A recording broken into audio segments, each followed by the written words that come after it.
बिस्मिल्लाहिर्रहमानिर्रहीम, अस्सलाम वालेकुम, गुड मॉर्निंग। सिटी एट 10 में मैं हूँ आपकी मेज़बान सीमन हाशमी, इस दुआ के साथ कि आपका आज का दिन अच्छे तरीके से गुजरे और अच्छा मौसम हो तो दिन अच्छा गुजर ही जाता है। आज सुबह ठंडी हवा चल रही थी। मौसम की बात कर रहे हैं तो आपको मौसम की सूरत हाल भी बताते चलें जी। सुबह 6 बजे के करीब दर्जा हरारत 17 डिग्री सेंटीग्रेड रिकॉर्ड किया गया। 9 बजे 18 डिग्री सेंटीग्रेड, 12 बजे 23 डिग्री सेंटीग्रेड।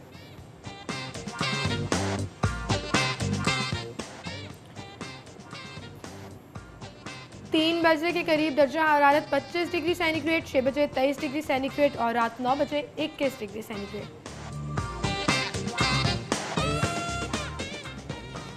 जी, मौसम की सूरत हाल आज मैंने पहले इसलिए बताई ताकि आप पूरे दिन के स्केड्यूल जो है उसको तरतीब दे लें। अगर आप आउटिंग पर जाना चाहते हैं तो आपको पता होना चाहिए बाहर दर्जा हरारत कैसा होगा, फिजिबल होगा और आप उसको एंजॉय कर सकेंगे या नहीं। और वैसे भी रंगे लाहौर तो जारी है जिसको आप खूब एंजॉय भी कर रहे हैं। जलानी पार्क में एक मेले का सा समा है और फैमिलीज़ जो है वो वहाँ ज़रूर आ रही हैं और अगर अभी तक आप नहीं गए तो ज़रूर जाइएगा। इवेंट्स की हम बात कर रहे हैं, डे प्लानिंग की बात कर रहे हैं तो फिर आपको टुडेज़ डायरी भी बता देते हैं जिसमें हम डिफरेंट इवेंट्स आपको बताएंगे। सबसे पहले आपको बताते चलें कि गवर्नमेंट कॉलेज यूनिवर्सिटी में एनुअल स्पोर्ट्स डे मनाया जा रहा है और वहाँ पर स्टूडेंट्स जो हैं वो इस चीज़ को खूब एंजॉय कर रहे हैं। फिर मिली नगमे कंपटीशन है जी गवर्नमेंट कॉलेज कैंट में और इसके साथ साथ एक डिबेटिंग कंपटीशन भी है गवर्नमेंट कॉलेज रेलवे रोड पर। और मेरे ख्याल से ये गैर तदरीसी सरगर्मियाँ जो हैं वो स्टूडेंट्स के लिए बहुत ज़रूरी होती हैं। फिर एक इवनिंग है जी, एन इवनिंग विद फिजिसिस्ट, जिसमें special guest doctor Pervez Hoodbhoy और प्रोफेसर जी ऑफ यूनिवर्सिटी ऑफ शंघाई ये शिरकत कर रहे हैं और फिज़िक्स के हवाले से, साइंस के हवाले से जो है एक वर्कशॉप है जिसमें आपको मैक्सिमम इंफॉर्मेशन दी जाएगी। दूसरा हमारे पास है जी right to education, that's a campaign और इस कैंपेन का मकसद लोगों को राइट टू एजुकेशन के हवाले से जो एक्ट 2014 का है इंफॉर्मेशन देना है। और मैं हमेशा कहती हूँ अवेयरनेस अपने राइट्स के हवाले से बहुत ज़्यादा ज़रूरी है और इसमें आप SMS भी कर सकते हैं, व्हाट्सएप और सोशल मीडिया के हवाले से भी बात कर सकते हैं। साथ ही साथ मैं आपको बताते चलूँ कि आज हमारी साथी एंकर राना यूसुफ की बर्थडे भी है तो उनको many happy returns of the day मेरी और मेरी टीम की जानिब से। आई रियली होप कि आपका दिन जो है वो आज का अच्छा गुजरे और इसके साथ जिनकी भी बर्थडे है सब खूब इंजॉय कीजिएगा, हल्ला गुल्ला कीजिएगा, मस्ती कीजिएगा, मज़ा कीजिएगा। अब हम चलते हैं अपनी टॉप स्टोरीज़ के जानिब। डेली सिटी 42 की आज की हमारी लीड स्टोरी है जी, 2वीं से 5वीं क्लास तक निसाब तब्दील, 4 करोड़ 30 लाख बच्चों में किताबें तकसीम की जाएंगी।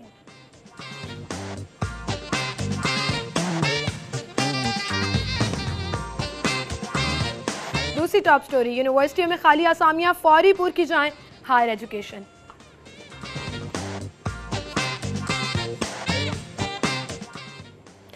अज़्मे पाकिस्तान ट्रेड तारीखी इवेंट होगा, फैमिलीज को मुकम्मल सिक्योरिटी दी जाएगी, आला पुलिस हुकाम की न्यूज़ नाइट में यकीन दहानी। और आखिरी top story, agriculture food and drug authority की मंजूरी, खुराक अद्वियात के नाम पर जहर खिलाने की इजाज़त नहीं दे सकते, मियां मोहम्मद शहबाज शरीफ। ये थी हमारी टॉप स्टोरीज, इनको हम डिस्कस करेंगे। स्टूडियो में हमारे साथ मौजूद हैं सिटी 42 के सीनियर रिपोर्टर जाहिद चौधरी साहब। अस्सलाम वालेकुम जाहिद साहब, क्या हाल चाल है आपके? और जाहिद साहब हम टॉप स्टोरीज की तरफ चलते हैं। एजुकेशन के हवाले से हमारी आज की टॉप स्टोरी है, 2वीं और 5वीं क्लास तक निसाब तब्दील करने की बात की जा रही है। जी बिल्कुल, ये अकमल सोमरो साहब ने ये खबर दी है कि ये 2वीं से जो है वो 5वीं तक का जो निसाब है वो एक मरतबा फिर उसको जो है वो जो कैरिकुलम है टेक्स्ट बुक बोर्ड का उसने जो है ना वो तब्दील कर दिया है। इस खबर के मुताबिक कि वो उसमें तब्दीली कर दी गई है। तो मेरे ख्याल में तो ये बड़ी ही एक अजीबोगरीब किस्म की कैफियत और सूरत हाल है कि आप ये देखिए कि तमाम तर ज़ोर जो है वो निसाब पे है। आज तक कोई उसका कोई एक ही मरतबा एक ही गो में जो है वो उसको कोई 10 साल 15 साल या 20 साल के लिए आप उसको तय नहीं कर पाए कि कौन कौन सी जो है ना वो चीज़ें ऐसी हैं जो उसमें होनी चाहिए, किस पैटर्न पे आपका निसाब होना चाहिए। और ये वो बुनियाद है प्राइमरी स्कूल जहाँ से आपने बेसिक्स जो है ना वो बेसिक लर्निंग जो है वो आपने प्राइमरी स्कूल। तो ये प्राइमरी स्कूल का निसाब आज तक ठीक नहीं हो सका, जिस डिपार्टमेंट से, जिस बोर्ड से, जिन माहरीने तालीम से जो भी सो कॉल्ड इस काम पे लगे हुए हैं। तो इससे अंदाज़ा लगाया जा सकता है कि फिर आपकी तालीम के हालात कैसे बदलेंगे। बिल्कुल सही। अब देखिए कि हमारे यहाँ जो इंग्लिश मीडियम स्कूल हैं उनका जो वहाँ पे जो निसाब पढ़ाया जाता है वो मोर और लेस सभी ऑक्सफोर्ड का जो निसाब है उसे उठाते हैं स्कूलिंग के लेवल के ऊपर और वही जो है उन्होंने राइज किया हुआ है यहाँ पे। तो उसमें आपको कोई तब्दीली आए रोज़ जो है वो नज़र नहीं आती। वो बहुत जो है वो ना होने के बराबर जो है वो चेंजेस निसाब में जो है वो की जाती हैं, और एक ही मरतबा जो प्रोफेशनल्स हैं, जो एक्सपर्ट्स हैं, वो बैठ के उसको उस लेवल के ऊपर उसको उस अंदाज में जो है वो डिज़ाइन करते हैं कि वो बच्चों की बेसिक लर्निंग जो है वो उस लेवल पे होनी चाहिए। तो हमारा तो ये आप देखें कि ये मेरे ख़्याल में तो ये अलमिया है कि आए रोज़ आप जो है वो निसाब के साथ ही छेड़छाड़ करते दिखाई देते हैं कि आपसे आज तक जो है वो एक बड़ा प्रोडक्टिव किस्म का एक बेहतर जो जिससे बच्चे जो है वो अच्छा लर्न कर सकें, उनमें कैपेसिटी आप उनकी एनहांस कर सकें, क्योंकि ये बच्चे की ग्रोइंग एज है ना। उसका दिमाग जो है वो बहुत छोटा बच्चा है, वो वहाँ से जो है वो सीखने का अमल है उसका शुरू होता है। तो वो सीखने का अमल, उसमें उसका वो साइकोलॉजिकल इफ़ेक्ट भी जो है ना वो सारे उसके एस्पेक्ट भी देखना है आपने, और उसके बाद उसकी एज को भी देखना है, उसकी ग्रोइंग एज को भी देखना है। तो ये बड़ा एक साइंटिफिक सा है, और वहीं से आपने उसकी बुनियाद भी बनानी है। ये फाउंडेशन स्टोन है। तो वो आपसे आज तक यही नहीं रखा जा रहा। तो इससे आप अंदाज़ा लगा लें कि जो हमारे माहिरीन तालीम है या जो हमारी हुकूमतें हैं माजरत के साथ, वो कितनी संजीदा हैं, कितना जो है वो उनको तालीम के साथ जो है वो शगफ़ है कि वो आज तक जो है वो ये इसी चीज़ पे लगे हुए हैं कि आए रोज़ जो है वो निसाब तब्दील कर दें, या उसमें जो है ना वो ये कर दें, उसमें वो कर दें चीज़ें। भाई आप एक ही मरतबा इन चीज़ों को क्यों, क्योंकि प्राइमरी के लेवल के ऊपर कोई निसाब में आपने बहुत बड़ी कोई चीज़ तो डालनी नहीं। ना प्राइमरी का बच्चा मैथमेटिशियन है, ना प्राइमरी का बच्चा साइंटिस्ट है, ना प्राइमरी का बच्चा जो है वो सोशल साइंसेस के ऊपर को बहुत उसका जो है वो एक्सपर्ट और तुरम खाना के जी वो उसको आपने वो बना देना है। तो वो उसके लेवल के ऊपर जो लर्निंग की बेसिक टेक्निक्स हैं वो आप वहाँ पे राइज करें। अच्छा, और एक चीज़ और ज़ाहिर साहब, हम अक्सर बात करते हैं कि फॉर एग्जांपल ट्रैफिक रूल्स की अगर बात करें, ये निसाब का हिस्सा होना चाहिए। अच्छा, इसमें एक चीज़ और ऐड ऑन करूँगा। इर्द गिर्द की चीज़ें हैं जो आपको बचपन में सिखाई जानी चाहिए, वो निसाब का हिस्सा ज़रूर होना चाहिए। मैं एक और चीज़ इसमें वो देखें, इसको कहते हैं एक अच्छा ज़िम्मेदार फ़ाल शहरी बनाना। वेस्ट में, एडवांस वर्ल्ड में इस चीज़ को बड़ा फोकस किया जाता है।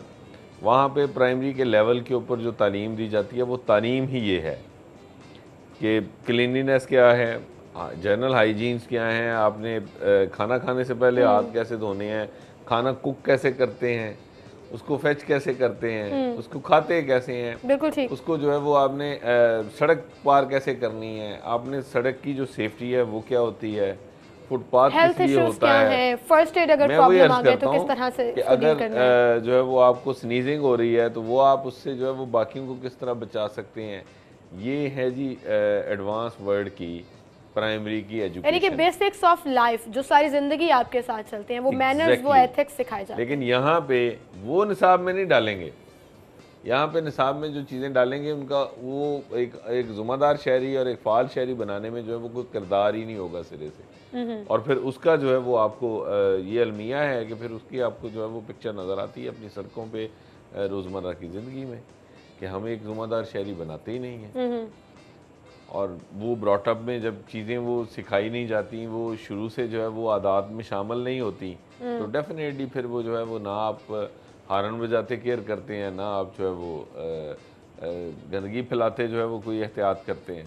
तो फिर इसी तरह का जो वो तर्जुमल होता है। तो ये तो जो ये निसाब तब्दील कर दिया या फलां, ये माजरत के साथ तालीम की या तालीम के शोबे की या स्टूडेंट्स की कोई खिदमत नहीं है, ना मुल्क को कौम की कोई खिदमत है। माजरत के साथ बिल्कुल ठीक, ये सिर्फ और सिर्फ चंद लोगों को छापाखाने चलाने के लिए या उनको जो है वो फैसिलिटेट करने के लिए, किसी की जो है वो ज़ाहिर प्रिंटिंग इनहास करवाने के लिए, ये और तरह के काम है। ये कारोबार हो रहा है, तालीम नहीं। और हमेशा एक बात की जाती है जब भी कोई नई पॉलिसी बनाई जाए, ख़ास तौर पर एजुकेशन और हेल्थ के हवाले से, सो कम से कम उन कंसर्न लोगों के साथ मुशावरत तो की जाए। आप टीचर्स से पूछें, आप बड़े बड़े प्रोफेसर से पूछें, आप एक मशवरा करके पॉलिसी बनाएं। खुद बैठे बैठे डिज़ाइन कर देंगे, वो चीज़ें जो है वो फिजिबल नहीं होंगी। आपकी बात दुरुस्त है, होना ऐसे ही चाहिए। लेकिन हमारे यहाँ अनफॉर्चुनेटली हम जो एक्सपर्ट्स जिनको कहते हैं ना, जिस शोबे में भी हैं, मैं किसी का नाम नहीं लेता, लेकिन जहाँ भी जो भी हम बड़े तुरम खान किस्म के एक्सपर्ट्स ढूंढ के लाती है ना हुकूमत जी, वो भी माजरत के साथ या तो कसलेस होते हैं, चापलूस होते हैं, खुशामदी होंगे, मालशी होंगे या पालशी होंगे। इसके अलावा और कोई नहीं होगा। और ये उन्हीं लोगों का कारस्तानी है ना, उन्हीं का ये उसी का शाखसाना है ना कि आज ये जिस भी जो है वो किसी साइंसदान ने या किसी जो है वो इंटेलेक्चुअल ने जो भी सो कॉल्ड होगा जिसने ये किया कि जी वो निसाब बड़ा ज़रूरी है जी तब्दील करना, निसाब तब्दील कर देते हैं, ये उल्टी पट्टियाँ पढ़ाने वाली बात है। वे वंस डिसाइडेड आपका प्राइमरी तक का निसाब है क्या, उसमें निसाब का तो कॉन्सेप्ट ही नहीं है। उसमें तो आपने बेसिक लर्निंग जो है वो देनी है बच्चों को।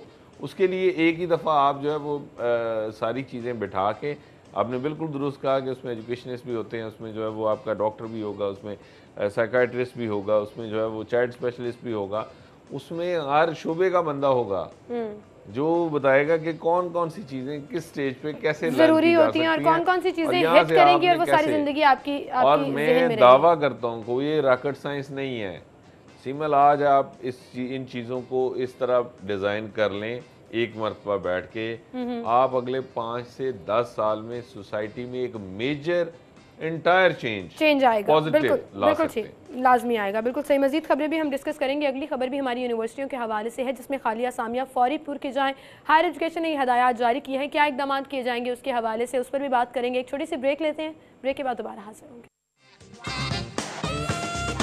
वेलकम बैक नाज़रीन। मजीद खबरें हम डिस्कस करेंगे। एजुकेशन के हवाले से हम बात कर रहे थे। ज़ाहिर साहब, एक तरफ तो यूनिवर्सिटियों में हायर एजुकेशन की जानिब से हदायत जारी की गई हैं कि खाली असामियों को पूरा किया जाए, उसी तरह सरकारी स्कूलों में भी 33,000 एजुकेटर्स भर्ती करने का फैसला किया गया है। हाँ, ये बड़ा देखें, पहली बात तो ये कि हायर एजुकेशन कमीशन जो है वो उसकी HEC की जानिब से जो यूनिवर्सिटीज़ को हदायत की गई हैं कि फ़ौरी तौर पर खाली असामियाँ, तो डेफिनेटली क्योंकि उसकी वजह है कि जो जितनी स्ट्रेंथ आपको दरकार होती है टीचिंग उसमें शोबे में, इसके अलावा अदर दैन टीचिंग स्टाफ, तो वो डेफिनेटली पूरी होनी चाहिए क्योंकि अदरवाइज़ वो उस तरह फंक्शन नहीं हो सकता। यूनिवर्सिटी उस तरह जो है वो एक्ट नहीं कर सकती, उस तरह काम नहीं कर सकती क्योंकि यूनिवर्सिटी कुछ छोटा सेटअप नहीं होता। तो डेफिनेटली ये बड़ी अच्छी बात है, हायर एजुकेशन कमीशन की जानिब से कहा गया है। मेरे ख्याल में इसको फौरी इस पर इम्प्लीमेंट होना चाहिए तमाम वाइस चांसलर्स की जानिब से कि वो फौरी अपनी अपनी यूनिवर्सिटीज़ में जो है वो तमाम खाली असामियों पर भर्तियाँ मुकम्मल करें और सीटें फिल करें तमाम जितनी भी वैकेंट हैं। और एजुकेटर्स की जहाँ तक बात है, देखें 33,000 एजुकेटर्स की जो असामियाँ खाली हैं इनको भी डेफिनेटली भर्ती किया जाना चाहिए क्योंकि अदरवाइज़ होता ही है कि ये जो टीचर्स की शॉर्टेज है इसका बर्डन लोड जो है वो दीगर टीचर्स के ऊपर आएगा, तो डेफिनेटली वो कंप्रोमाइज़ होंगे, उनकी कारकर्दगी इतनी बेहतर नहीं रहेगी और फाइनली उसका फिर इम्पैक्ट जो है वो आपके एजुकेशन के ऊपर आता है, बच्चों की तालीम का हर्ज होता है। तो ना सिर्फ इनको ये भर्तियां जो है वो एक अच्छा फैसला है मेरे ख्याल में, लेकिन एसओपीज जो बनाए गए हैं और मेरिट उस पर कॉम्प्रोमाइज़ नहीं होना चाहिए। मैं वही अर्ज करता हूँ कि एक तो मेरिट पे नहीं होना चाहिए, एक दो चीज़ें इसमें बड़ी इंपॉर्टेंट हैं जी, एक तो मेरिट, दूसरा जो है वो आपके जो टीचर्स हैं उनका डोमिसाइल, फिर तीसरा जो है वो उनकी प्लेस ऑफ पोस्टिंग। ये तीन चीज़ें अगर आप कन्वीनियंट कर लें तो आपको टीचर्स भी मिल जाएंगे क्योंकि घर के करीब इजी अप्रोच में हर कोई जो है वो इजीली आपके लिए टीचिंग कर लेगा और कंफर्टेबल होगा। अगर टीचर खुद कंफर्टेबल होगा तो वो डेफिनेटली आपको बेहतर सर्व कर सकेगा, वो बेहतर बच्चों को जो है वो उसकी दरसो तदरीस में की जो स्किल है वो बेहतर हो जाएगी। तो ये चीज़ें बड़ी एक इस मैकानिज़म को जो है वो देखना चाहिए। और तीसरा, एक खुदकार निज़ाम बनाना चाहिए गवर्नमेंट को कि हर 6 माह या साल बाद आफ्टर 1 ईयर आपको पता हो कि इतने लोग आपके रिटायर हो रहे हैं, इतने आपके जो है वो स्कूल बढ़ गए हैं, इतनी आपकी नीड है, ये आपके पास सीटें हैं, ये मंजूर होके आ गई हैं, ये आपने साल के बाद हर साल आपने वो इंडक्ट करनी है। लेकिन जब हालात ऐसे हो उसका फायदा ये होगा, फंड्स आपको स्कूलों के लिए दिए जा रहे हैं वो आप किसी और मेगा प्रोजेक्ट की नजर कर दें तो फिर बेहतरी हाँ, वो ये एक और अलमिया है कि आपने अभी ये अलीरामे की खबर है कि 3.25 अरब रुपए का जो बजट है वो उठा के आपने मेट्रो पे उस पर ऑरेंज लाइन पे दे दिया। तो ये डेफिनेटली ये भी एक जो है वो तजादात हैं हुकूमत के कि एक तरफ जो है वो गवर्नमेंट पूरे साल का जो डिसाइडेड बजट है जो बड़ी मेहनत से बनता है, अब देखें ना, एक व्यूअर्स के लिए बड़ा ये जो है ना वो होगा बजट कैसे बनेगा। अभी जनवरी फरवरी के एंड में ये प्रेपरेशन डिपार्टमेंट्स में स्टार्ट हो जाती है, अब मार्च में जो है वो उसमें और शिद्दत आ जाएगी, अप्रैल में तकरीबन आलमोस्ट जो है वो चीज़ें डिपार्टमेंट अपने अपने महकमे जो हैं वो अपनी ज़रूरियात, अपने अखराजात, अपने फ्यूचर गोल्स, अपनी नीड्स, सारा कुछ जो है वो पूरा एक बना के, एक आउटलाइन बना के कि ये बजट हमें दरकार है बिजली के लिए, ये फर्नीचर के लिए, ये इमारतें ठीक कराने के लिए। वो जाएगा, डिपार्टमेंट उठाएगा, उठा के उसको फाइनेंस के साथ डिस्कस कर लेगा। ये सारी प्रपोजल्स फाइनली जो है वो एक फ़ाइनल शेप में आएंगी फाइनेंस डिपार्टमेंट में, और वहाँ पे फिर उसके मुताबिक आपको बजट एलोकेट कर दिया जाएगा। अब ये देखें कि इतने माह की एक्सरसाइज, इतनी ह्यूज आपने जो है वो सारी वो करवाई, इतने लोग इन्वॉल्व हुए, उसके बाद फाइनली आपने कहा जी ये इनकी ज़रूरत है, इनको बजट दे दें, दे दिया। अब वो बजट मिलने के बाद आप उसमें से 3.25 अरब निकाल लेंगे, तो मुझे ये बताएं कि वो 3.25 अरब किस खाते में जाएगा। तो वो अब एक्सरसाइज आपने क्यों करवाई थी? इसका तो बेहतरीन हाल है कि कोई एक्सरसाइज ना करवाएं आप। साल का ब्लॉक एलोकेशन में जो है वो जितना भी बजट है पंजाब का, वो एक ही मरतबा वो ब्लॉक एलोकेशन में आप जो है वो उसको मंजूर करें, और उसमें बता देंगे जी साल में जहाँ हमें ज़रूरत होगी, जहाँ जो है वो हमारी शाहाना जो है वो सोच होगी, वहाँ हम खर्च कर देंगे। किसी डिपार्टमेंट को कोई तरद्दुद करने की ज़रूरत ही नहीं है, क्योंकि ये भी तो अलमिया है ना कि ये पैसे स्कूलों की रिपेयर मेंटेनेंस पे लगने थे, या बजट में मुख्तस कर दिए जाते हैं पैसे, और बाद में देने के नाम पर जो है वो इनके पास फंड्स खत्म हो जाते हैं और वो दूसरे प्रोजेक्ट्स पर लगना शुरू हो जाते हैं। उसमें भी लगना शुरू हो जाते हैं, उल्टा जो है वो उसका नुकसान होता है, क्योंकि इसका रिवर्स इम्पैक्ट आएगा। ये 3.25 अरब निकाला जो इस माली साल में खर्च होना था, ये नहीं हुआ। अगले माली साल में जो है वो अगर आपकी बिल्डिंग्स हैं उनकी डिटेरियोरेशन हो गई, सही, उनकी खस्ताहाली में इजाफा हो जाएगा, फर्नीचर है वो ज़्यादा टूट जाएगा, चीज़ें और ज़्यादा ट्रिगर हो जाएंगी, पैसे और बढ़ जाएंगे, और पैसे जैसे और जैसे टाइम बढ़ेगा अच्छा, वो महंगाई आपको पता है बढ़ती जा रही है। नहीं होता क्या है, ये सीरियल कैसे चलती है। अभी ये 3.25 अरब निकाल लिया, डेफिसिट में चला गया डिपार्टमेंट, एजुकेशन डिपार्टमेंट 3.25 अरब के डेफिसिट में गया। ठीक, अगले साल में डिपार्टमेंट ये 3.25 अरब का बैकलॉग प्लस जो है वो 4.25 अरब और मांगेगा, तो ये आपका 9 अरब रुपया जो है वो 8 अरब फिर हो गया।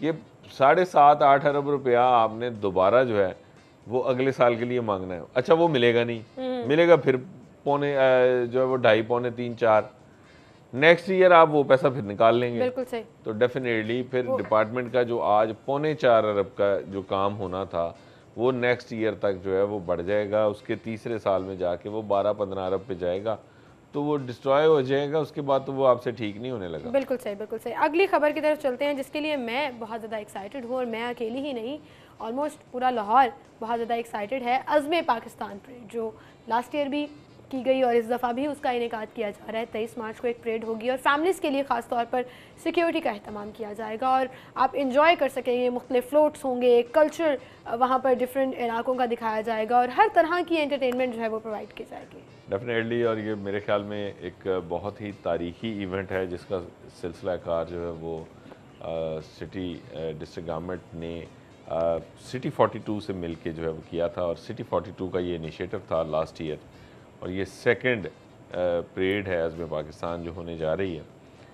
पहली बात तो ये कि ये एक तारीखी मौका है कि ये वो शहर है जिसने होस्ट किया था जो है वो करारदाद पाकिस्तान जहाँ पे मंजूर हुई, उस जलसे को, उस मीटिंग को, उस गैदरिंग को होस्ट किया लाहौर ने, और इस शहर को ये इतना बड़ा एजाज़ हासिल है कि इस शहर में करारदाद पाकिस्तान हुई जो जिसकी बुनियाद पर सब कॉन्टिनेंट के मुसलमानों को अपना एक अलग वतन मिला, आज़ादी मिली, जहाँ वो अपनी मर्ज़ी मंशा के साथ अपनी ज़िंदगी गुजार सकते हैं, अपने जो है वो दीनी तालीमात के मुताबिक अपने रहन सहन को ढाल सकते हैं। बिल्कुल सही। अपनी तालीम व तरबियत पर ये जिस तरह चाहें वो इस मुल्क में जो है वो रह सकते हैं। तो ये एक आज़ादी की जो नेमत है उसकी जो बुनियाद थी, वो बुनियाद इस शहर लाहौर ने, ज़िंदा दिलाने लाहौर ने फ़राहम की।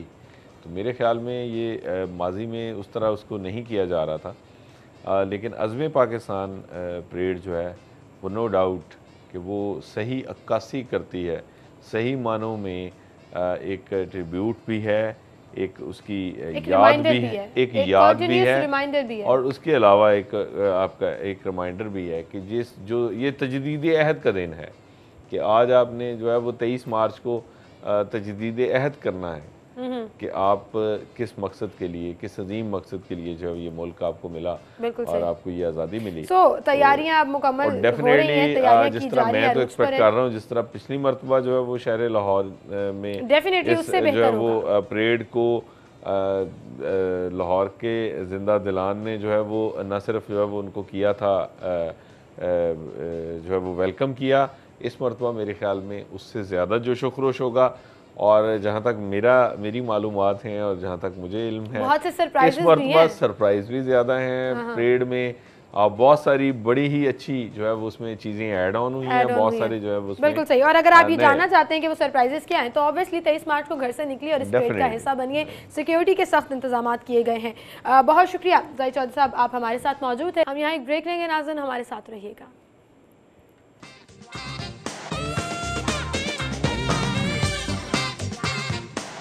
जी वेलकम बैक नाज़रीन। अब सेगमेंट्स की तरफ चलेंगे और ब्रांड्स पर जो सेल्स लगी हैं वो आपको बताएंगे, साथ ही साथ प्रमोशंस भी बताएंगे, शामिल करेंगे बचत बाजार।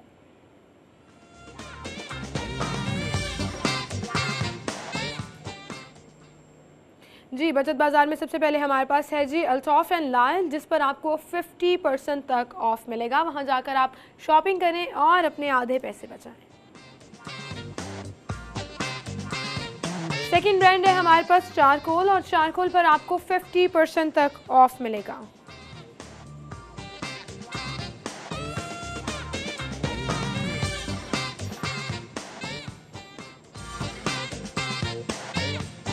हाइपरस्टार अगर आप जा रहे हैं तो हाइपरस्टार में नेशनल जैम है जी 440 grams, retail price 130, promotional price 99, 31 rupees आप बचा सकते हैं।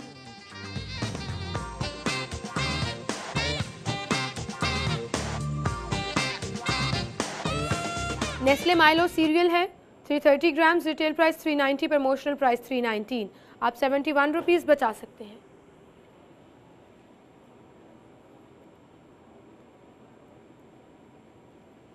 और अब ओपन मार्केट की तरफ चलेंगे, जहां से इंटरनेशनल करेंसी रेट्स की बात करेंगे। हम शामिल करेंगे माल का हाल।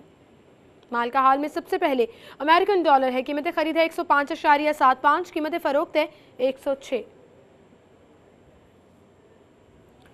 पाउंड स्टर्लिंग कीमत खरीद है 148.95, कीमत फ़रोख्त है 149.65।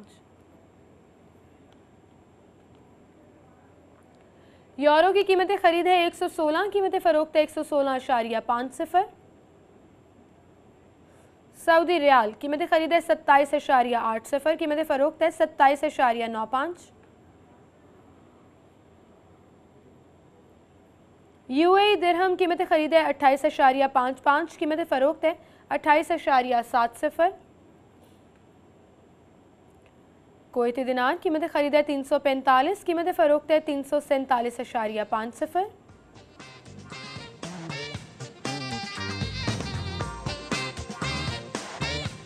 ऑस्ट्रेलियन डॉलर कीमत खरीद है 77.90, कीमत फ़रोख्त है 78.35। जैपनीज येन कीमत खरीद है 0.90, कीमत फ़रोख्त है 0.93।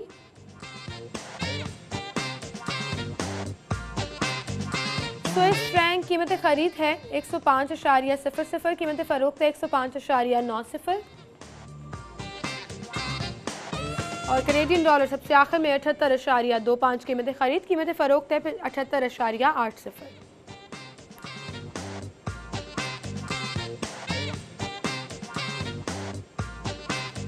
और अब सब्जी मंडी का रुख करेंगे। हसन अली हमारे साथ मौजूद होंगे आज के भाव में।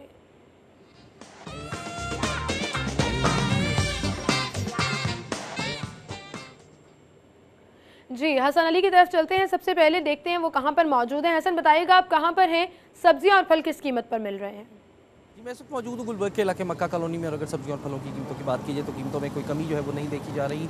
और अगर बात कीजिए सरकारी नरखाना के हवाले से तो रोज़ाना की तरह यहाँ पे सरकारी नरखाना जो है वो अभी तक नहीं पहुँचाया जा सका, जिसकी वजह से जो सब्जियाँ और फल हैं वो मनमानी कीमतों पर फ़रोख्त किए जा रहे हैं। और इस हवाले से शहरी यही कहते नजर आते हैं कि हुकूमती इदारे, ज़िला इंतज़ामिया के एहलकार और ख़ास तौर पर जो प्राइस कंट्रोल मजिस्ट्रेट्स हैं वो शहर के किसी भी इलाके में जो है वो नज़र नहीं आते। और ख़ास तौर पे जो सरकारी नरखाना है उस पर अमल दरामद नहीं किया जाता। अगर कीमतों की बात कीजिए तो आलू 20 रुपये में फ़रोख्त किए जा रहे हैं, प्याज 50 रुपये में फ़रोख्त हो रहे हैं, टमाटर जो है वो 30 रुपये में फ़रोख्त किए जा रहे हैं, लहसन 320 रुपये में, जबकि अदरक जो है वो 140 रुपये फ़ी किलो के हिसाब से फ़रोख्त किया जा रहा है।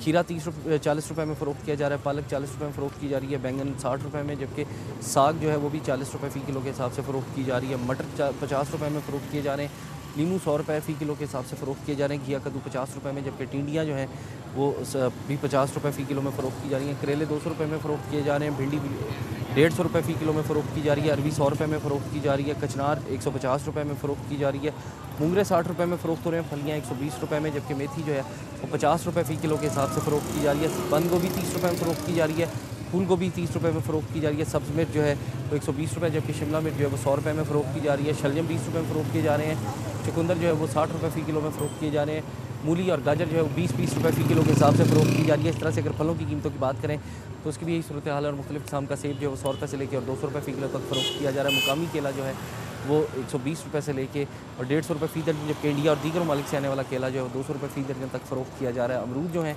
वो 80 रुपये फ़ी किलो के हिसाब से फ़रोख्त किए जा रहे हैं। स्ट्रॉबेरी जो है वो 150 रुपये फ़ी किलो में फ़रोख्त की जा रही है, जबकि बेर जो है वो अगर उनकी बात की जाए तो वो 80 रुपये फ़ी किलो में फ़रोख्त किए जा रहे हैं। खरबूजा जो है वो 80 से 100 रुपये फ़ी किलो में फ़रोख्त किया जा रहा है। इस हवाले से जो सब्ज़ी और फल फरोश हैं वो यही कहते नज़र आते हैं कि जब तक बादामी सब्ज़ी और फ्रूट मंडी में कीमतों कंट्रोल नहीं किया जाएगा उस वक्त तक शहर के किसी भी इलाके में जो सरकारी निज़ाम है उसके मुताबिक सब्ज़ियाँ और फल फरोख्त नहीं हो सकते।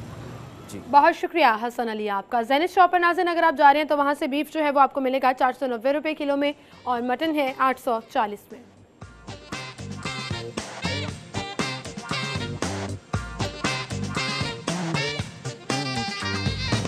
बीफ कीमा आपको मिलेगा 520 में और मटन कीमा जो है वो आपको मिलेगा 960 में। गवर्नमेंट रेट के मुताबिक जिंदा मुर्गी 132 रुपये किलो और उसका बना हुआ गोश्त 191 रुपये में।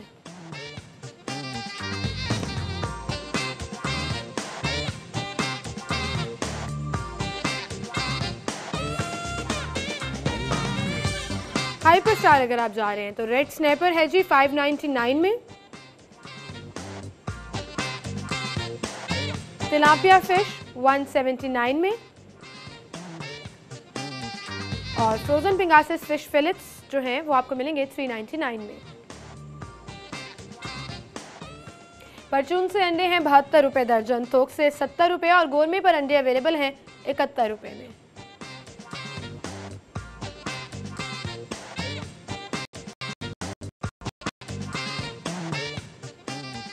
और इसी के साथ नाज़रीन यहाँ पर हम एक ब्रेक लेंगे, ब्रेक के बाद दोबारा हाजिर होंगे हेडलाइंस के बाद। हमारे साथ रहिएगा।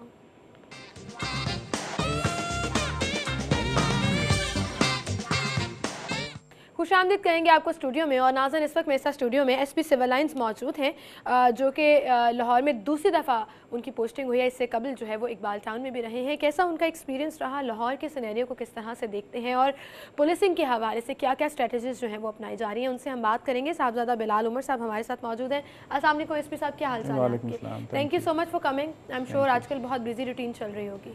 जी एग्जैक्टली, सिविल लाइन की जो डायनामिक्स हैं वो इसी तरह के हैं कि उसमें इट स्टार्ट्स एट अर्ली सुबह 7 बजे आपको शुरू करना पड़ता है, because high court, supreme court और बाकी स्कूल इदारे वगैरह शुरू हो जाते हैं। और रात गए तो तकरीबन 11-12 बजे तक you have to be in the office. आप सारा मैनेजमेंट उसको करनी पड़ती है आपको। बिल्कुल सही, मतलब काफ़ी हेक्टिक जो डिवीजन है ये, इसको आप कंसिडर कर सकते हैं। लॉ एंड ऑर्डर के हवाले से आई थिंक सबसे जो बिजी डिवीजन है वो शायद सिविल लाइंस ही है, because Mall Road, Jail Road, तमाम हुकूमत के जो बड़े इदारे हैं वो यहाँ पर हैं, लोग जो हैं वो यहाँ पर आमदोरफ्त ज़्यादा होती है। उस हवाले से लॉ एंड ऑर्डर, सिक्योरिटी के हवाले से आई थिंक सिविल लाइंस सबसे ज़्यादा मसरूफ़ डिवीज़न रहता है। बिल्कुल सही।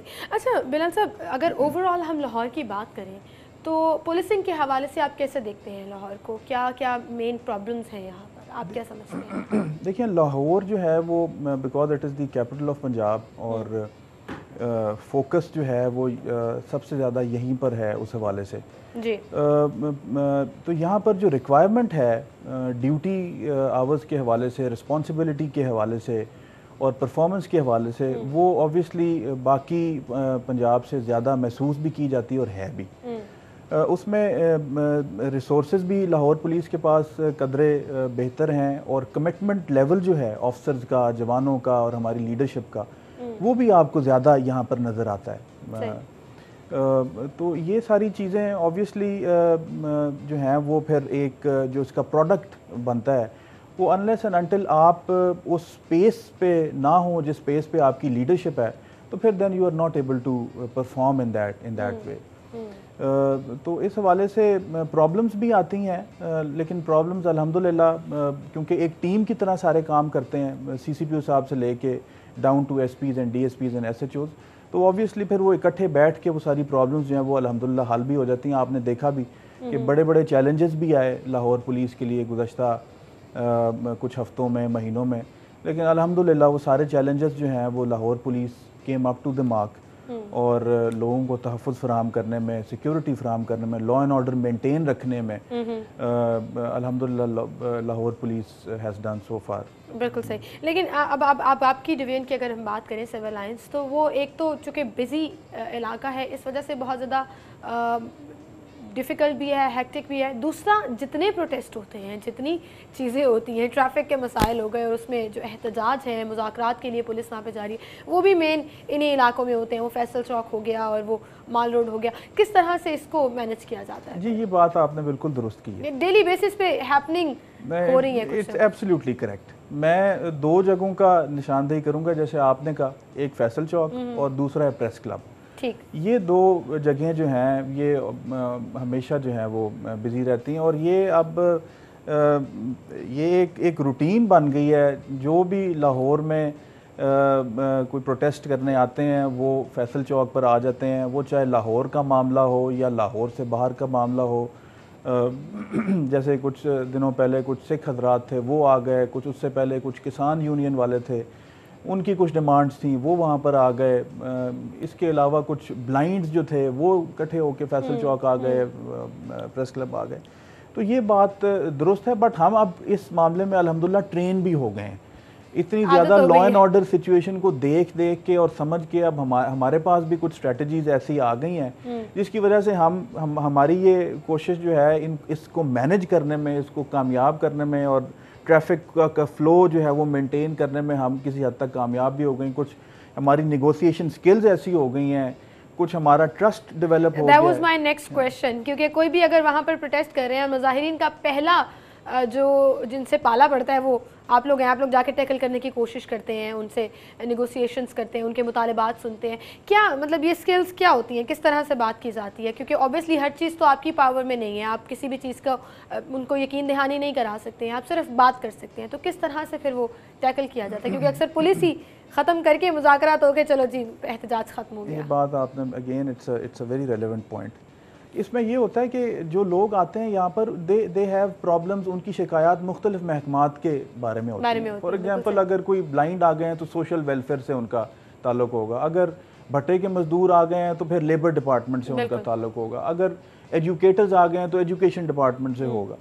तो हम ये सारे मामलात जो हैं वो उनसे बात करके उनको समझा के अपना ट्रस्ट कॉन्फिडेंस, पुलिस में अल्हम्दुलिल्लाह उनको एक ट्रस्ट कॉन्फिडेंस होता है कि वो ये हमारे पास आ गए हैं, ये सबसे पहले रिस्पॉन्डर हैं। That means if they are the first responding to us then they think कि then they have some responsibility, जिम्मेदारी के साथ आए हैं। फिर उन अफसरान के पास हम उनके वफद बना के ले जाते हैं, कुछ बातें उनको इस तरह के लोगों को उनके जो पहले यहाँ पर कोई आए होते हैं उन्होंने बताई होती हैं। एक जनरल रेपुटेशन ट्रैवल कर रही होती है, सही। उस रेपुटेशन का भी हमें फ़ायदा हो जाता है, उन रवैयों का भी हमें फ़ायदा हो जाता है जो पुलिस जो है एज अ रिस्पॉन्डर अपनाती है। और बिल्कुल किसी को कोई प्रॉब्लम हो, कोई मसला होता है तो ही लोग जो है वो सड़कों पर निकलते हैं और प्रोटेस्ट करते हैं, और फिर उनकी अगर सुनवाई हो जाए तो फिर वो थोड़ा सा काम एंड रिलैक्स फील कर रहे होते हैं कि अच्छा कोई मौजूद है जो बात सुन रहे हैं और कुछ ना कुछ वो ज़रूर करेंगे। तो वही रिस्पॉन्सिबिलिटी वाला फैक्टर भी आ गया और एक रिलायबिलिटी वाला फैक्टर भी आ गया कि वो ट्रस्ट करते हैं। बिल्कुल ऐसे ही है। कई दफ़ा तो ऐसा भी होता है कि अगर कोई ज़्यादा उम्र के लोग हैं और मतलब कोई प्रॉब्लम है, किसी को बीमार है, तो हम उनको पानी भी पिला देते हैं, चलो कोई नहीं, थोड़ा सा ये बेचारे आए हैं दूर से, तो we try to facilitate them and we try to ensure कि इस तरह का कोई मामला ना बने जिसकी वजह से जो लोग उधर से गुजर रहे हैं या जो प्रोटेस्टर्स हैं उनको सिक्योरिटी भी हमने देनी होती है। खुदा ना खास्ता कोई ऐसा भी इवेंट ना हो जाए कि इनको कोई जो लोग गुजर रहे हैं या उसमें कोई शरारती हो, इनको तकलीफ दे जाए या इनको तो ये सारी जिम्मेदारियां हम उधर अपने हवाले से निभा रहे होते हैं। It is security of the crowd, security of the protesters, there communication, उनसे बात करने के हवाले से जो मुख्तलिफ महकमाजात हैं, चाहे वो वज़ीर आला का दफ्तर हो, सेक्रेटेरिएट हो या कोई और सेक्रेटरी साहब हो, तो ये सारी बातें हम उधर बैठ के एक हमने स्टैंडर्ड SOP बनाई हुई है, उसको हम फॉलो करते हैं और कोशिश करते हैं कि सारे मामले सॉर्ट आउट हो जाए। बिल्कुल सही। अच्छा SP साहब, स्ट्रीट क्राइम के हवाले से आप क्या कहेंगे, क्योंकि उसमें कमी नहीं आ रही है, पुलिस बहुत कोशिश कर रही है, बहुत सी चीज़ें नई आ रही हैं, डेवलप चीज़ें भी आ रही हैं, मतलब अब जैसे डॉल्फिन फोर्स भी आई और इस तरह की मुख्तलिफ चीज़ें, स्ट्रेटजीज बनाई जा रही हैं, लेकिन स्ट्रीट क्राइम कंट्रोल नहीं हो रहा है। स्ट्रीट क्राइम के हवाले से मैं तो ये कहूँगा कि अगर आप थोड़ा सा मुवाजना करें तो कुछ सर्कल्स में, मतलब हमारे सिविल लाइन डिवीज़न में गुज़श्ता साल के हवाले से अगर तकाबली जायज़ा लिया जाए तो स्ट्रीट क्राइम में कुछ कमी बहरहाल है। अब वो उस हवाले से ये वो वक्त नहीं है, वो दौर नहीं है कि आप स्ट्रीट क्राइम को बर्किंग करके या आप उसको छुपा जाएं। It's not possible. आप लोग हैं, मीडिया है, मुख्तलिफ लोग हैं, वो चीज़ें उजागर हो जाती हैं। बट उसमें हमारी तरफ से पूरी कमिटमेंट भी है। डॉल्फिन फोर्स भी अल्हम्दुलिल्लाह आप देखेंगी कि लॉन्च हो जाएगी in another may be 7 to 10 days. और उसकी वजह से जो पेट्रोलिंग का जो मामला है वो, क्योंकि असर नौ एक चेंज हो रहा है, वो एक बाइकर्स आ जाएंगे जो कि उनका एक इमेज है, एक डिफरेंट यूनिफॉर्म उनकी होगी, उनकी एक डिफरेंट ग्रूमिंग है, उनकी ट्रेनिंग जो है वो टर्की से वज़ीर आला ने करवाई है और उनका एक जो सारा मामलात हैं वो डिफरेंट हैं। तो you will see a very positive change in the coming days उस हवाले से भी। बाकी street crime definitely this is our priority. हमें भी बड़ा ये सोच के कई दफ़ा दुख होता है कि कोई साहब जा रहे थे, उनके साथ कोई वारदात हो और अब तो आप यकीन करें कि जब वारदात होती है, मोबाइल छीन लिया या पैसे छीन लिए, तो लोग पुलिस स्टेशन जाते भी नहीं हैं, क्योंकि उन्हें लगता है कि अब क्या होगा, कोई नहीं पकड़ सकता, मतलब रास्ते में जाते हुए कोई छीन कर ले गया, क्या होगा। ये एक जो चीज़ है, इसको किस तरह से खत्म? अच्छा, इसमें ना मैं 2-3 चीज़ें, थोड़ी सी इनिशिएटिव जो पंजाब पुलिस, लाहौर पुलिस ने स्पेसिफिकली ली है under the leadership of CCPO, that we have tried to improve the access of general complainant to the police। उसमें एक हमारा सिस्टम जो है 8330 जो है वो यू कैन डायल। आप I know I have done that। DIG operation साहब यहाँ पर मौजूद थे और हमने लाइव वो करके देखा था and the response is amazing. मतलब I wasn't expecting it। Thank you very much. We are focusing कि आम आदमी को कोई तकलीफ ना हो अपनी कंप्लेंट, शिकायत पुलिस तक पहुँचाने में। एंड वी बरमला, मैं इस चीज़ का इजहार यहाँ पे करना चाहूँगा कि प्लीज़ इसको यूज़ करें। हमने इसके पैम्फलेट्स भी बनवाए हैं, हमने इसके पोस्टर्स भी लगवाए हैं और डिस्ट्रीब्यूट भी किए हैं चौराहों पे, चौकों में, अस्पतालों में, ताकि ये हम इसको एक सक्सेस स्टोरी बना लें। बिल्कुल सही। एक तो ये, दूसरा हम we are on Facebook, third we are on Twitter, fourth we have a complaint management system. We have and that's amazing, क्योंकि सोशल मीडिया को यूटिलाइज किया जा रहा है, क्योंकि हमारी जो यंग जनरेशन है, इनफैक्ट सभी लोग जो हैं वो सोशल मीडिया पर अब बहुत रिलाई करते हैं। सोशल मीडिया हो गया, टेक्नोलॉजी हो गया, SMS सर्विस हो गई, ये सारी चीज़ें जो हैं वो फैसिलिटीज़ के लिए बहुत ज़्यादा अच्छी भी हैं और ज़रूरी भी हैं। लेकिन फिर उसके साथ साथ जो है वो मतलब एक अच्छा इनिशिएटिव है, लेकिन सबको पता होना चाहिए। मतलब बहुत कम लोगों को पता है शायद 8330, लेकिन शायद मतलब एक परसेंटेज को पता है, बट अभी भी बहुत से लोग हैं जिनको नहीं पता इस सर्विस का। तो उसके लिए क्या किया जाए? मैं आई वुड रिक्वेस्ट यू आपके तवज्जुद से, because city 42 is probably the most watched channel, सबसे ज़्यादा यही लाहौर के लोग देखते हैं और उस हवाले से, तो I would request city 42 also कि उसमें हमारे साथ जो है वो प्लीज़ कोऑपरेट करें, एंड ताकि हम ये जो हमारा जो मैसेज है of positive policing and complainant friendly environment and ये जो हमारा इनिशिएटिव है, इसको हम थोड़ा सा इसको हम नेक्स्ट स्टेज तक लेकर जा सकें, इसको सक्सेस बनाएं। This would be our request to city 42। और मैं चूंकि पर्सनल एक्सपीरियंस भी कर चुकी हूँ, and they don't stop until you tell them कि इट्स ओवर, सॉर्ट आउट हो गया है। वो आप, they kept on calling you, बार बार फ़ोन कर रहे होते हैं मुख्तलिफ नंबरों से, मुख्तलिफ जगहों से,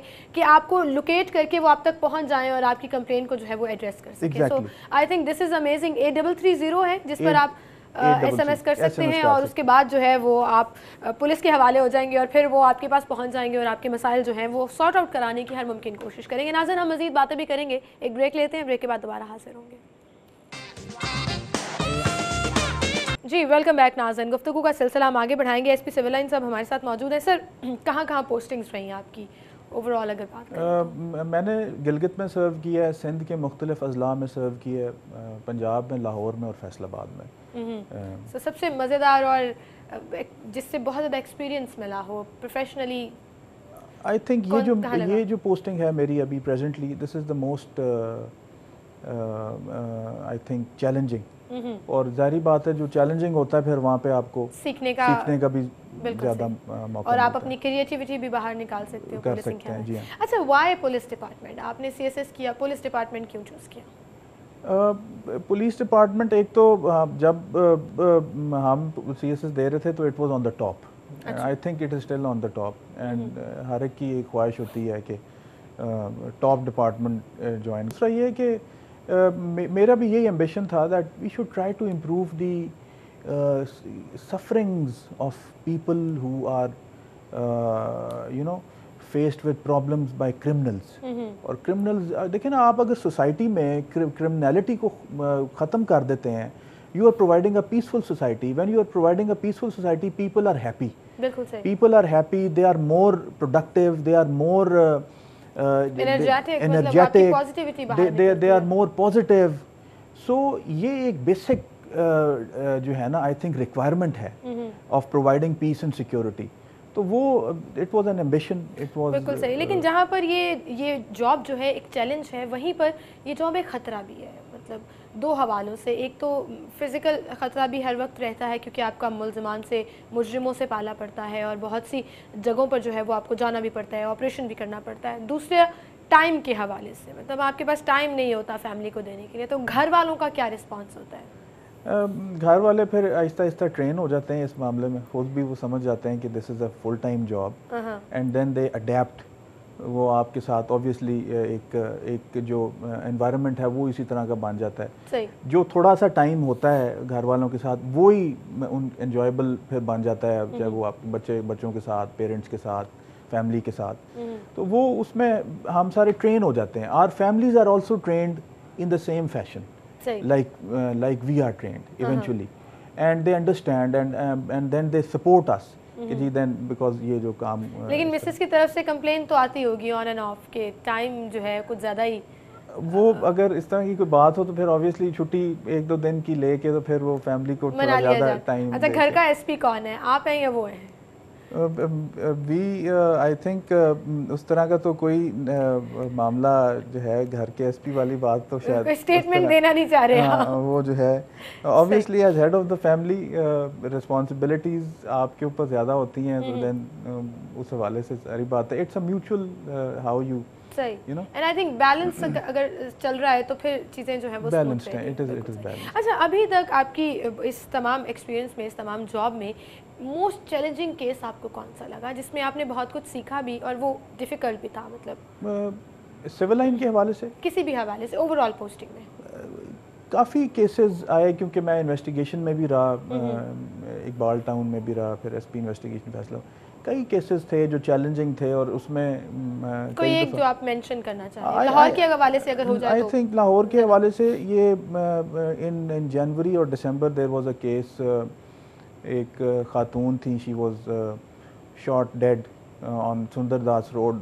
मैं भी मौके पर गया, बाकी भी गए, और उसमें वी वर वेरी डिस्टर्ब्ड कि how can somebody, she was also in her family way, और in spite of that she was dead. और वो सारा बड़ा चैलेंजिंग था, बड़ा हमारे लिए बहुत मुश्किल था उस चीज़ को एब्जॉर्ब कर लेना कि ये कैसे हो गया। सो उस पर हमने as a team work, although I was operations SP, but वो हमारी उसमें जो हमें जो तकलीफ़ थी उस पर वी वर्क वेरी हार्ड। उस पर हमने फिर वो कैमराज निकलवाए उनकी, क्योंकि वो साथ एचसन कॉलेज की कैमराज निकलवाए, उसकी हमने वो कॉल्स ट्रेस की, और सारा उसमें पता लगा कि it was a family affair जिसमें उसने दी husband had murdered the wife due to certain domestic reasons.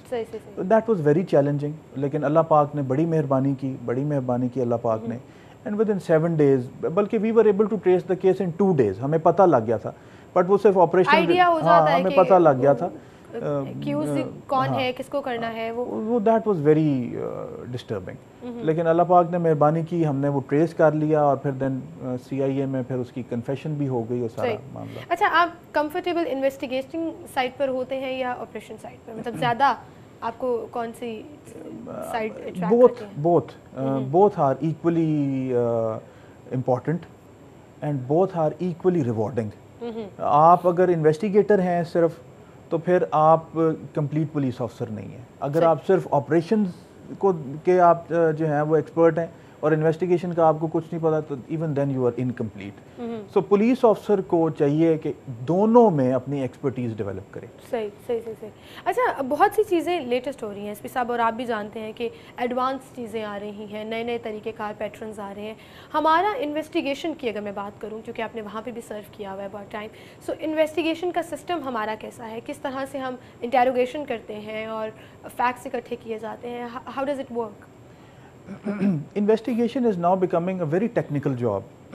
उसमें कोर्ट्स की इन्वॉल्वमेंट की वजह से और सिविल सोसाइटी की अवेयरनेस की वजह से, लोगों की जनरल एजुकेशन की वजह से, basically creating evidence is the most important thing in investigation. अगर आपने किसी आदमी को किसी जुर्म में मुर्तकब करना है, उसको चालान करना है, तो आप सिर्फ ये नहीं लिख के कह सकते कि भाई ये गुनाहगार है।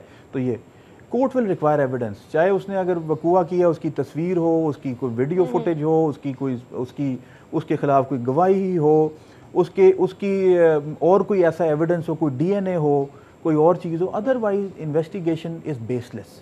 ना उसको सज़ा मिलेगी, ना उसको जो मुद्दई है उसका अजाला होगा, ना कोई ऐसी चीज़ होगी जिससे पुलिस की भी नेकनामी होगी। सो ये जो इनिशिएटिव्स हम अभी ले रहे हैं लाहौर पुलिस में स्पेसिफिकली, वो they are based on evidence based. भाई जो काम आपने करना है आप एविडेंस लेकर आएँ। चाहे किसी ने अगर जुर्म किया तो आप बताएं उसको, आप उसको दिखाएं कि ये देखें आपने जुर्म किया है, ये आपके हाथ में पिस्टल है, ये पिस्टल आपने इतने बजे चलाया था जिसकी वजह से ये नुकसान हुआ है। ये सारी चीज़ें 1 2 3 4 आपके पास हैं, आप इनको कोर्ट में जाके फेस करें। बिल्कुल ठीक, बिल्कुल। Then the investigation. अच्छा, हम बहुत सी चीज़ों में, बहुत से डिपार्टमेंट्स में हम इंस्पिरेशंस लेते हैं जो डेवलप्ड कंट्रीज़ हैं, कि वहाँ पर पुलिसिंग का निज़ाम कैसा है, वहाँ पर कॉप्स किस तरह से काम करते हैं, एवरीथिंग। सो हर चीज़, मतलब अगर आपको फॉर एग्जांपल मैं ये कहना चाह रही हूँ कि अगर आपने किसी एक्यूज्ड को पकड़ा है, so do you have that instinct कि आपको पता लग जाता है कि इन्होंने किया है या नहीं किया, then you follow the lead के किया है, या किस तरह से, how does it work?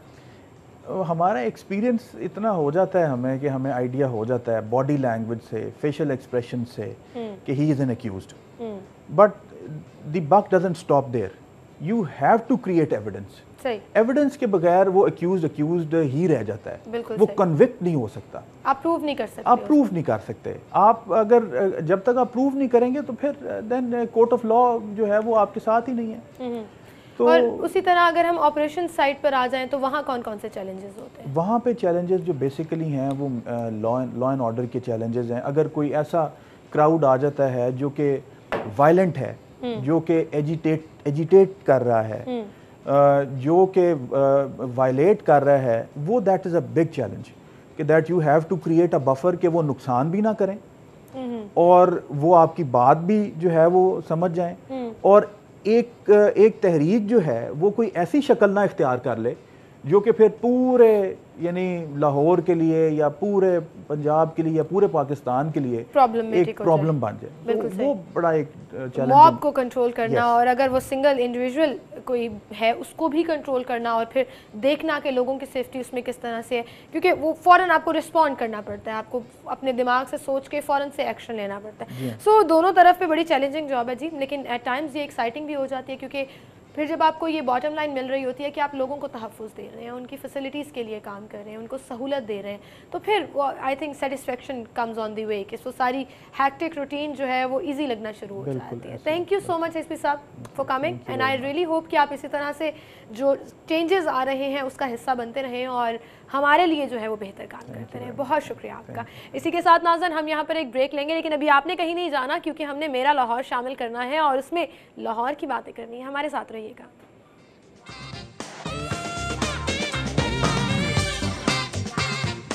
Welcome back नाज़रीन, और अब हम अपना सेगमेंट शामिल करेंगे जिसमें लाहौर की बात करेंगे। मेरा शहर लाहौर।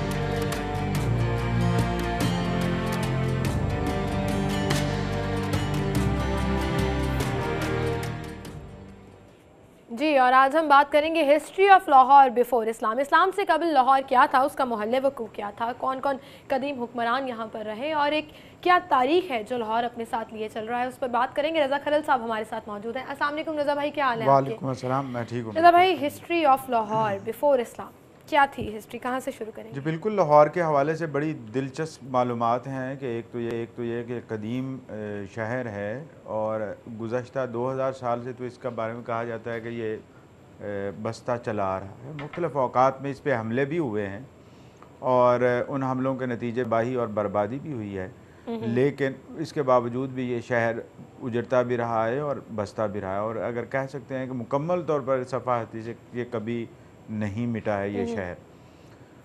2000 साल कबल कहते हैं, पहली सदी ईस्वी में या बिफ़ोर जो पहली कबल मसीह जो सदी ईस्वी, उसमें आप कह लें कि इस शहर को आबाद किया राजा रामचंद्र, जो हिंदुओं का मजहबी अवतार हिंदू मत में माना जाता है, कि उनके बेटे लव या लव नहीं जी, एक शहर लव ने आबाद किया जो लाहौर बन गया बिगड़ता बिगड़ता, और दूसरा कस्ब जो कसूर बन गया। इसी तरीके से ये शहर जो है ये कम से कम 2000 साल पहले का है। लेकिन कुछ ऐसी भी मालूमात हैं लाहौर के बारे में जो मुख्तलिफ कुतुब, जो पुरानी कुतुब हैं और पुराने रेफरेंसेस, उनसे ये निकलता है कि ये सिकंदर आज़म के वक्त यानी 326 कबल मसीह में सिकंदर आज़म ने यहाँ हिंदुस्तान पर हमला किया और हिंदुस्तान में वो रहा। मुल्तान तक उसके जो हमलों के आसार मिलते हैं और कहा यह जाता है कि मुल्तान में जो उस वक्त मुलस्तान था जिस शहर का नाम, वहाँ भी उसे वो हमले के दौरान कारी ज़रब लगी और जिसकी वजह से वो शदीद ज़ख्मी हुआ। अच्छा। और फिर वो ज़ख्मों की ताब ना लाता हुआ वापसी पे अलेक्जेंड्रिया के मकाम पे मिस्र में या मिस्र के करीब उसकी डेथ हो जाती है। एक तो ये कि उस वक्त के जो ट्रैवलर्स हैं, जो ग्रीक ट्रैवलर्स हैं, यूनानी जो सयाह थे, उन्होंने भी इसका जिक्र किया है, ऐसे शहर का, ऐसे इलाके का, और दरिया का भी, कि दरिया के किनारे एक शहर आबाद था। तो ये पोस्ट हड़प्पन कल्चर का या उसके बाद के शहरों में से एक शहर ये भी कह सकते हैं, इतना पुराना। तो उसमें ये भी कह सकते हैं कि 3000 के करीब, 3000 साल के करीब इस शहर की बुनियादें हैं। जब इस शहर की आप लेयर्स देखते हैं मुख्तलिफ मकामात पे, जो मुख्तलिफ औकात में आर्कियोलॉजिस्ट ने नज़र आई, उसमें यह है कि 20-25 लेयर्स हैं इसकी, कि जिससे ये नज़र आता है कि 20-25 बार यहाँ पे इंसानी आबादी हुई। पॉटरी के, जहाँ पे पॉटरी के कोई नमूने पड़े हों या कोई पीसीज हों, आर्टिफैक्ट्स ऐसे जो पॉटरी से ताल्लुक़ रखते हों और ब्लैक कलर के, कहते हैं कि वो 3000 या 3500 साल पुराने होते हैं। तो ये इस शहर के बारे में ये भी है कि वक्त के साथ साथ ये शहर अपनी जगहें भी बदलता रहा, दरिया भी इसके साथ रहा। कभी दरियाए रावी जो है वो शहर के अंदर, जो आजकल आपको नज़र आता है नशेबी इलाके बन जाते हैं कि पानी वहाँ रुकता ही है, चाहे आप जो कर लें, जब भी बारिश आए तो पानी वहाँ पे खड़ा हो। इसका मतलब ये कि ये पुराने रास्ते हैं, शाखें हैं दरिया की, दरिया रावी की, जो जिनके ऊपर पानी आके रुक जाता है। पानी चाहे जिधर भी जा रहा हो वो वापस गवाल मंडी चौक में या लक्ष्मी चौक में आएगा। इसका मतलब दरिया या इस साइड पे था। हाँ। जैन मंदिर की तरफ जाएं तो हमेशा ज़ेरे आब आया होता है ये इलाका। तो ये शाखें होती थी दरिया की, और हर दरिया की शाखें होती हैं। एक तो ये कि ये, और जहाँ दरिया हो वहाँ आबादी भी होती है। इंसान पुराने ज़माने में वहीं पे बसते थे जहाँ पे पानी होता था, और चूँकि मीठा पानी यहाँ पे था इसलिए ये शहर जो है वो ज़माना कदीम से है। फिर रेफरेंसेस हैं, मतलब तौलीमी एक राइटर जो सयाह था वो यहाँ आया, तो उस तौलीमी ने जो जिक्र किया इसका नाम लबू कला कहा हुआ है इस शहर के बारे में। अब इसके मुख्तलिफ नाम रहे हैं तारीख़ में, कहीं लाहनौर रहा है, कहीं लहावर रहा है, कहीं लोहकोट रहा है, कहीं लोहपुर रहा है, इस तरह के इसके मुख्तलिफ नाम रहे हैं। और लाहौर नाम कब पड़ा था? लाहौर नाम के बारे में आप कह सकते हैं कि 10वीं सदी ईस्वी के करीब जो है हज़रत दाता गंज बख्श अली हजवेरी यहाँ पे आए, तो उन्होंने अपनी जो किताब तहरीर की काशफुल माजूब, उसमें उन्होंने लाहौर का जिक्र किया हुआ है। तो 10वीं सदी ईस्वी में तो आप यकीन से कह सकते हैं कि लाहौर नाम है। इस तरह बैरूनी ने भी जिक्र किया हुआ है लाहौर नाम। इसके अलावा जो जिक्र किया हुआ अमीर खुसरो ने आज से 700 साल तकरीबन पहले, उन्होंने अपनी किताबों में, फिर जॉन मिल्टन की पैराडाइज लॉस्ट के अंदर लाहौर का जिक्र है, ये 1600 सन के करीब लिखी गई है। तो उस वक्त बिल्कुल बहुत सारे रेफरेंसेस हैं लाहौर के बारे में, जिससे ये पता चलता है कि ये एक तारीखी शहर है जो मुख्तलिफ दौरानियों में या मुख्तलिफ औकात में इस पर हमले भी हुए। चूँकि हमले ये एक ऐसी जो नेचुरल शाहराह है जो चाइना के साथ मिलाती थी ज़माना कदीम में बर सग़ीर को, तो उसके ऊपर ये वाक़या था। इसलिए इस शहर का होना और इस शहर की तरफ हमलावरों का अट्रैक्ट होना और ट्रेडर्स का यहाँ पे आना ये कुदरती अमल है। तो ये शहर उन शहरों में से एक है जो बहुत कदीम है। पाकिस्तान में इससे कदीम शहर जो अब तक आबाद हैं वो मुल्तान है। मुल्तान के बारे में कहा जाता है कि ये पाकिस्तान का कदीम तरीन आबाद शहर है। फिर चिन्योट के बारे में कहा जाता है, रॉक कार्विंग्स वहाँ पे ऐसी हैं जिनसे ये नतीजा अखज़ किया जा सकता है जो वहाँ की पहाड़ियाँ उन पे, कि ये जब ज़माना क़ब्ल अज़ तारीख़ जिसको हम कहते हैं कि प्री हिस्टोरिक पीरियड, उस दौर में भी यहाँ पे इंसान बसते रहें और वो आबादी जो शहरी आबादी की सूरत में या देही आबादी की सूरत में यहाँ पे मौजूद थी। फिर आते हैं आप कि इसके ऊपर हुक्मरान, जैसे आप बात कर रहे थे कौन कौन मुख्तलिफ औकात में। एक तो ये एक राजा रामचंद्र के बेटे राजा लव के बारे में कहा जाता है कि वो पहले मुल्तान के वो हाकम थे। अच्छा। तो फिर मुल्तान से इस तरफ आए और मुलस्तान, जिस तरह मैंने कहा, सूरज देवता का शहर जो है या मंदिर, अब भी सूरज देवता का वो था जो 100 साल पहले वो ख़राब हुआ है। अब वहाँ से वो इधर और उन्होंने ये इलाका कैप्चर किया और फिर इस इलाके पे वो हुक्मरान रहे। उसके बाद भी मुख्तलिफ हिंदू पीरियड या हिंदू जो ज़ातें हैं मुख्तलिफ वो आती रहीं, लेकिन जो 7वीं सदी ईस्वी की बात है उसमें ये कहते हैं कि उस वक्त जहाँ पे हम कब्ज़ा किया था या इस शहर पे हुक्मरान बन गए थे, अजमेर के राजपूत चौहान राजपूत जो हैं वो हुक्मरान रहे। और फिर उन्हीं हुक्मरानों में जो जब महमूद गज़नवी के वालिद सुल्तान सुबकत कैन ने हमला किया लाहौर पर, तो उस वक्त जयपाल थे, उन्होंने जयपाल को शिकस्त दी थी। और जयपाल के बाद फिर आनंदपाल बने, लेकिन आनंदपाल लाहौर पे ठहर नहीं सके। उन्होंने रीगेन करने की कोशिश की हुकूमत सुल्तान महमूद गज़नवी से, जब उन्होंने हमले किए शुरू कर दिए कि उन्होंने अपने वालिद से विरासत में ये इलाका लिया। और फिर ऊपर नीचे उन्होंने जब पै दर पै हमले किए तो फिर वो आनंदपाल भी इसको मेंटेन नहीं कर सके थे इस शहर को। इसी तरह ये शहर जो है मुसलमानों के हाथों चलता चला गया। अंगनंदपाल जो उसका बेटा था उसने भी ट्राई की, उसने एक पूरी यूनिटी बनाई राजपूत हुक्मरानों की, राजाओं की, कि वो किसी तरीके से इस शहर को या इस इलाके को जो सूबाई दारुल हुकूमत बनता जा रहा था उस वक्त ले, तो वो भी नहीं लाए। फिर उसके ऑनवर्ड जो हिस्ट्री है वो सुल्तान महमूद गज़नवी का बेटा जो है वो आया। फिर उसी ने ही मलक अयाज, उसी दौर में मलक अयाज लाहौर के जो गवर्नर बनाए गए। तो ये जो शेर हम पढ़ते हैं कि एक ही साहब में खड़े हो गए महमूद और अयाज, ना कोई बंदा रहा ना बंदा और आवाज़, तो ये वो महमूद और अयाज, महमूद गज़नवी और मलक अयाज। तो मलक अयाज के बारे में कहा जाता है कि ये लाहौर का पहला मुसलमान हुक्मरान था। अच्छा।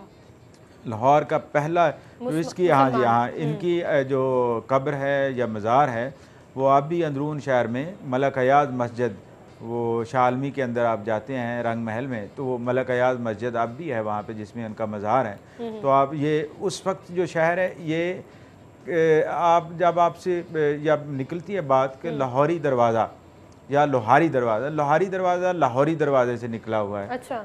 तो कहते हैं कि लाहौर उस वक्त लाहौरी दरवाजे के बाहर था, क्योंकि जब कुतुबुद्दीन ऐबक जो 1200 कुछ में यहाँ हिंदुस्तान का पहला, पूरे हिंदुस्तान का पहला मुसलमान हुक्मरान बना, तो उस वक्त उसकी सेटलमेंट शहर से बाहर थी। चौगान खेलते हुए, जो पुराने दौर का पोलो है वो खेलते हुए उसकी डेथ हुई और वहीं पे वो दफन हुआ। तो वो लोहारी दरवाजे के सामने है, यानी लाहौरी दरवाज़ा था। तो लाहौर ये नई आबादी बन रही थी बनिस्बत पुरानी आबादी के। तो पुरानी आबादी, पुरानी अनारकली के बारे में कहा जाता है। और उस वक्त की जो पुरानी करीब तरीन आबादी तो इछरा थी। और इछरा यानी हिंदू एक देवता या हिंदू देवी के नाम पे है। अच्छा। जो इछरा का इलाका है, जो इछरा गांव है, या फिर बाद में ये सेटलमेंट पूरी बनी और अब तो पूरा शहर कॉस्मोपॉलिटन एक तरह से बन चुकी है ना। ये सारा। अच्छा, गेट्स फिर कौन से दौर में बने? जो 13 ये जो गेट्स हैं ना, पहले थे कच्चे दरवाजे, और वो दरवाजे फसीले शहर पुराने ज़माने में बताई जाती है 10वीं 11वीं सदी ईस्वी में भी, जब भी जहाँ भी कोई शहर बनता था फसीले शहर बनती थी। लेकिन उस वक्त ये फसीले शहर कच्ची मिट्टी की थी, यानी मड ब्रिक्स की थी बनी हुई, अनबेक्ड या सन ब्रिक्स होते हैं। अब वो उसके बाद अकबर आज़म जब आते हैं लाहौर में और सेटल होते हैं लाहौर में, लाहौर वो 15-20 साल लाहौर में ठहरे हैं मुग़ल शहनशाह। अच्छा। तो उन्होंने अपने दौर में ये लाहौर के इर्द गिर्द जो फसील शहर है वो पक्की पुख्ता करवानी शुरू की, और वो फसील शहर भी अब जो है तकरीबन टूट फूट का शिकार है, काफ़ी जगहों पे ख़राब है, कहीं से बेहतर होने की ज़रूरत है। और किले का जो बैरूनी दीवारें हैं और किले के अंदर मोहल्लात हैं, ये सारे उसी दौर में बनना शुरू हुए थे। ठीक। तो आप अकबर आज़म को कह सकते हैं कि लाहौर लाहौर मेरे ख्याल से रही नहीं है, क्योंकि लाहौर इतना कुछ फैल पोर्शंस चुका है। पे है, कुछ पोर्शंस पे है अंदरून शहर के। आप जब आप किले से सफ़र करते हैं रेलवे स्टेशन की तरफ, तो आपको दाएं तरफ शहर, पुराने शहर की तरफ देखते हैं तो आपको फसील शहर नज़र आती है। अच्छा, ठीक। तो ये उस फसील जो बनी हुई फसील शहर है, ये उस फसील शहर के ऊपर बनाई गई जो पुराने ज़माने में थी। इनक्रोच हो गई तो फिर नवाज शरीफ जब पहली बार वज़ीर आज़म पाकिस्तान बने तो उनके दौर में ये फसील शहर दोबारा से पुरानी जो बुनियादों पर बनाई गई। तो इस तरीके से ये शहर जो है अब इस्लामी दौर में दाखिल हुआ 10वीं सदी ईस्वी के बाद, और तब से लेकर अब तक जो है वो मोरल इस्लामी दौर का ही शहर है। लेकिन दौर में आपको बताया ना कि ये कदीम शहर है और बहुत ही मुख्तलिफ इसकी मज़ाहिब जो है वो भी। लेकिन वो एक चीज़ है कि जब मंगोलों ने यहाँ पे हिंदुस्तान पे हमला किया तो उस वक्त जो है दीपालपुर बड़ा शहर था लाहौर की निस्बत, और दीपालपुर कैपिटल था, और उसके बाद लाहौर जो है वो डेवलप हुआ। बहुत शुक्रिया आपका। यकीन करें बहुत मज़ा आता है लाहौर की हिस्ट्री के बारे में जान करके, और आई एम श्योर व्यूवर्स भी इसको बहुत एंजॉय करते हैं। Thank you so much. इसी के साथ नाज़रीन आपसे इजाज़त लेंगे, इंशाल्लाह अब आपसे कल मुलाकात होगी सेम टाइम पर। अपना ख्याल रखिएगा। अल्लाह हाफ़िज़।